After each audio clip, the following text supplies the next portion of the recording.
Guys, बड़े मजे की चीज़ है इंजीर। वाकई में अल्लाह ने इसके अंदर शिफा रखा है।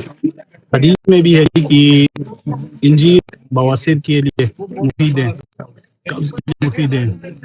और गाइस से स्टोमक से रिलेटेड जितनी भी बीमारी है ना, उसका इलाज इंजीर में है। तो देखें कितने मज़े की बात है कि आप हाइकिंग के साथ साथ अपनी मेंटल फिजिकल हेल्थ को इम्प्रूव करने के साथ साथ आप नेचुरल चीज़ों के भी मज़ा ले सकते हैं। तो मेरी आप सबसे रिक्वेस्ट है, लाजमी आना है और आपने भी यहाँ के जो है ना देसी इंजीर का टेस्ट करना है और बाद में मुझे बताना भी है कि आपको कैसा लगा।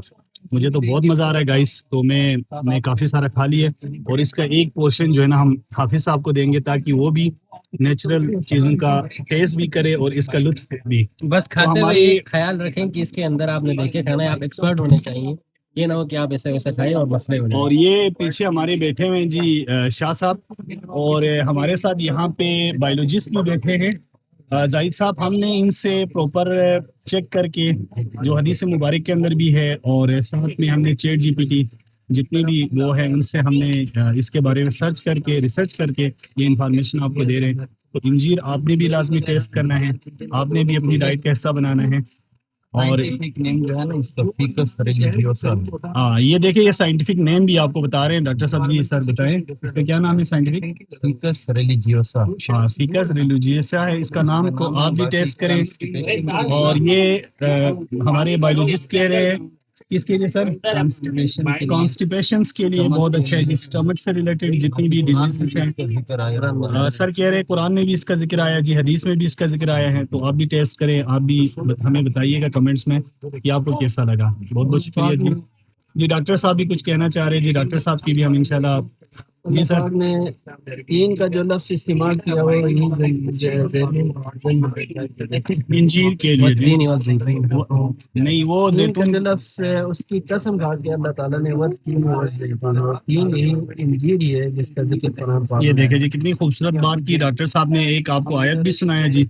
अब इसके बाद तो कोई इसमें दो राय नहीं है। तो अब तो बात जो है ना जी कंफर्म हो गई। तो आप सब भी इसका टेस्ट करें, अपनी डाइट का हिस्सा बनाएं और हमें भी अपनी दुआओं में याद रखें। और अभी हमारे निहायत ही अच्छे दोस्त, लेकिन हाइकिंग पे आके इनकी थोड़ी सी बस हो जाती है, वो भी पीछे बैठे हुए हैं। शाह साहब कोई चीज़ आप भी ऐड करना चाहते हैं इस व्हील आप में ऐड कीजिए सर।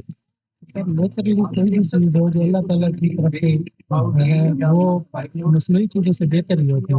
अगर आप मेडिसिन खाते हैं इस चीज़ के लिए तो यकीनन उसके फायदे भी होंगे तो नुकसान भी होगा, लेकिन इसका अगर फायदा नहीं होगा तो फिर नुकसान भी नहीं होगा। शाह साहब यहाँ पे कह रहे हैं जी कि नेचुरल चीज़ों का नुकसान नहीं होता है जी, ऑलवेज फायदा होता है। इनका कहना ये भी होम्योपैथी की तरह होता है जी कि अगर ये आपको कोई फायदा ना दे तो नुकसान भी नहीं देता। तो शाह साहब की बात पे भी आपने अमल करना है जी।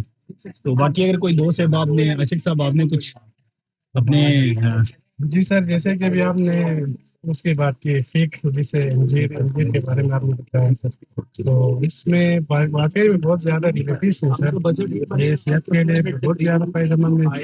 ये तो अभी जंगली है ना, आप उसमें जाए इस तरह जो मार्केट में चीजें आती है वो तो हम जैसे ही गाँव में होते हैं वहाँ पे बाजार इसकी वो की जाती है, पेवनकारी की जाती है। ये सांस के सर एक मैंने खुद देखा है सर, इसमें अंजीर का मेरे को इस्तेमाल कर तो पहले मैं सांस का मरीज था सर। जब से ये चीज इस्तेमाल की ना सर, इससे काफी फर्क पड़ा सेहत पे। ये देखे जी, यहाँ पे अब हदीस के साथ साथ प्रूफ होने के साथ साथ हम फिजिकली जो है ना, एक बंदा अपने एक्सपीरियंस बता रहा है कि उन्होंने इंजीर को खाया है और इंजीर का उससे अफादियत भी हासिल हुई। जी सर, सांस के लिए बहुत ज्यादा ये कहते हैं जी दमे और सांस की बीमारी के लिए भी। तो आप देखें ना कितनी सारी बीमारियां हम शुरू से गिनते हैं जी। सबसे पहले हमने कहा जी ये मैदे की तमाम बीमारियों के लिए, उसके बाद हमने कहा जी ये किसके लिए जी? कंस्टिपेशन के लिए जी, कब्ज के लिए और के लिए सर। तो ये बहुत सारी बीमारियों का इलाज है जी। आप लाजमी खाएं और हमें भी बताएं।